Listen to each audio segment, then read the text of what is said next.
Jadi sifat doa itu, kalau Anda minta sekarang akan dikabulkan, minta nanti akan dikabulkan, minta di masa depan akan dikabulkan dengan cara Allah yang terbaik, yang dikabulkan menurut maslahat untuk Anda.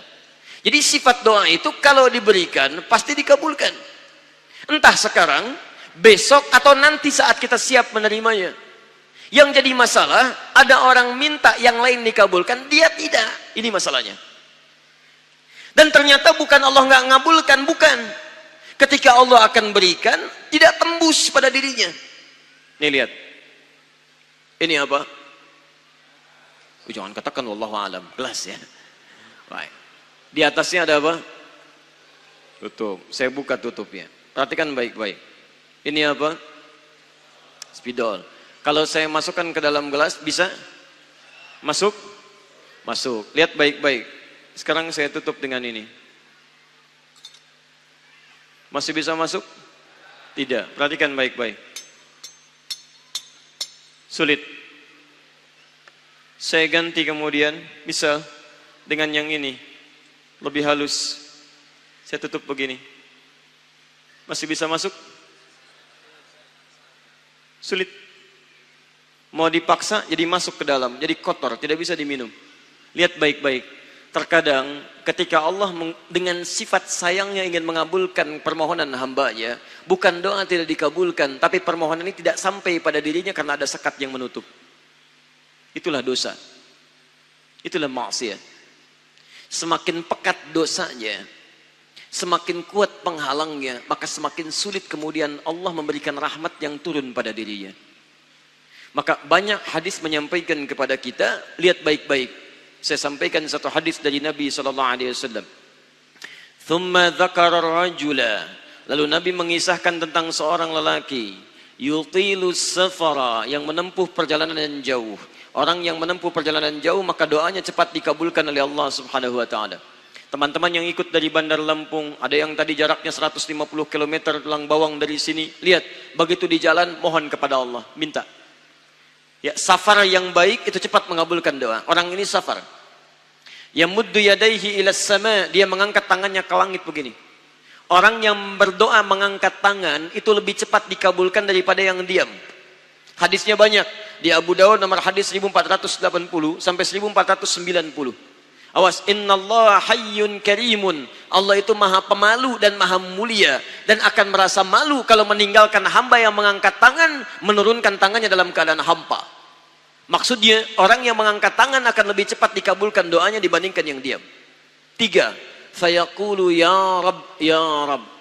Maka dia berkata, ya Rabb, ya Rabb. Memohon dengan al-asma'ul husna. Sifat rububiyah Allah yang kalau dimintakan dikabulkan. Ya Rabb, ya Rabb. Quran surah ke-17 ayat 110 sampai 111, paling kanan di pertengahan. Lihat baik-baik. Allah menjamin dalam Al-Quran, seseorang yang memohon kepada Allah dengan kalimat-kalimat al-asma'ul husna akan lebih cepat dikabulkan dibanding orang yang langsung memohon kepada Allah tanpa menyebut kalimat al-asma'ul husna. Qulid'ullaha awid'ur rahman ayyamma tada'u falahul asma'ul husna. Kalau Anda punya masalah, sebut nama Allah, bukan mengeluh. Atau sebut namanya ya Rahman. Tapi kalau Anda mampu, cari nama-nama Allah yang terbaik sesuai dengan persoalan yang sedang kita hadapi. Namanya Al-Asma'ul Husna. Jadi Asma'ul Husna itu bukan dihafal. Ya Allah, Ya Rahman, Ya Rahim, Ya Malik, Ya Qudus. Boleh dihafalkan. Tapi hafalan ini maksudnya membantu kita untuk bisa memilihnya saat kita membutuhkannya. Misal, Anda sedang punya masalah kesulitan. Mau berdoa, sebut namanya yang sesuai dengan kesulitan Anda. Ya Al-Fattah. Masalahnya rezeki, sebut ya Allah ya Razzaq. Di pekerjaan ada yang ganggu Anda, sebut ya Allah ya Jabbar. Anda punya masalah, ya Allah ya Sabar. Nggak harus disebutkan semuanya.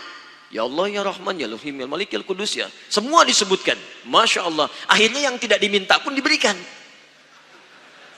Anda nggak sedang punya masalah, ya Sabar ya Sabar. Sabar itu adalah permohonan kepada Allah supaya diberikan kesabaran saat punya masalah.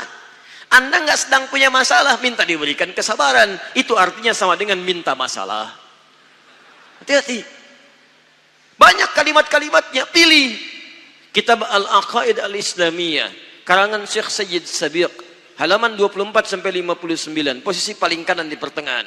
Dikisahkan seorang lelaki bermohon kepada Allah setelah dia selesai menunaikan salat. Lihat kalimatnya. Allahumma innaka antal ahadus samad, alladzi lam yalid wa lam yulad, wa lam yakul lahu kufuwan ahad. Allahumma inni as'aluka an taghfira liya. Dia sebutkan al-asmaul husna. Allahumma inni as'aluka innaka antal ahad, as-samad, al-asmaul husna. Alladzi lam yalid wa lam yulad wa lam yakul lahu kufuwan ahad. Allahumma inni as'aluka an taghfira liya. Mohon ampuni dosa saya ya Allah. Ampuni saya, ampuni saya. Apa jawab Nabi? At-tadri bimadza tas'al? Tahukah engkau barusan mengucapkan kalimat apa saat berdoa? Kata orang ini, wallahu wa rasuluhu a'lam. Kata Nabi, lihat kalimatnya. Faqad du'ita bi asma'illahil a'zam. Idza du'iya biha ajaba wa idza su'ila biha a'ta. Kamu baru saja berdoa memohon kepada Allah dengan nama-nama Allah yang paling agung, al-asma'ul husna. Yang kalau dimulai doa dengan menyebutkan itu, doa akan dikabulkan, permintaan akan diberikan. Tapi ini aneh. Lihat baik-baik. Orang tadi melakukan 3 hal. Perjalanan panjang. Masih ingat? Mengangkat tangan ke langit. Membuka dengan al-asma'ul husna. 3-tiganya dikerjakan. Seharusnya doa dia 6 kali lebih cepat dikabulkan oleh Allah dibandingkan doa orang biasa. Tapi apa kata Nabi? Lihat baik-baik. Anna yustajabu lidzalik. Anna yustajabu lidzalik. Mustahil doanya bisa dijawab. Mustahil doanya bisa dijawab. Sifat doa dimohonkan, dikabulkan. Tapi yang ini kata Nabi, anna yustajabu lidzalik. Mustahil doanya bisa dijawab. Kenapa? Enggak tembus. Famat'amu haramun, karena makanannya haram. Ketika Anda memakan yang haram, maka makanan jadi sekat dalam diri Anda, menjadi penghalang doa itu sampai kepada diri Anda. Tuh.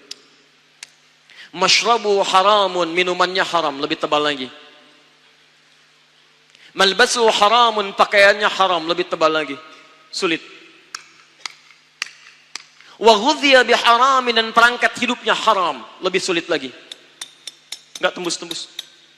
Yang paling celaka dibawa yang haram ke rumah, dimasak kemudian oleh ibunya, dibagikan kepada anak-anaknya, muncul haram di keluarga, maka sulit turun rahmat ke dalam keluarga itu.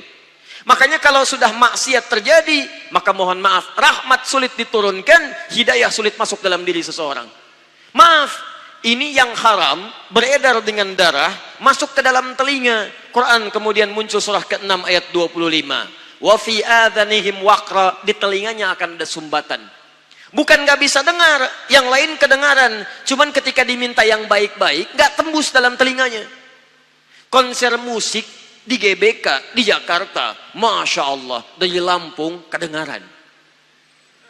Masjid yang jaraknya 5 meter dari rumah, tak nyampe. Ini rumah dia, ini masjid, mikrofon masjid ke rumahnya begini nih. Sepeda ada, motor ada, mobil ada, kendaraan ada. Allahu Akbar. Hayya 'alas shalah. Gak dengar. Qomat. Gak dengar. Konser musik yang jaraknya cukup jauh. Masya Allah. Sebelum artisnya datang, tiketnya udah habis. Masjid kurang apa lagi.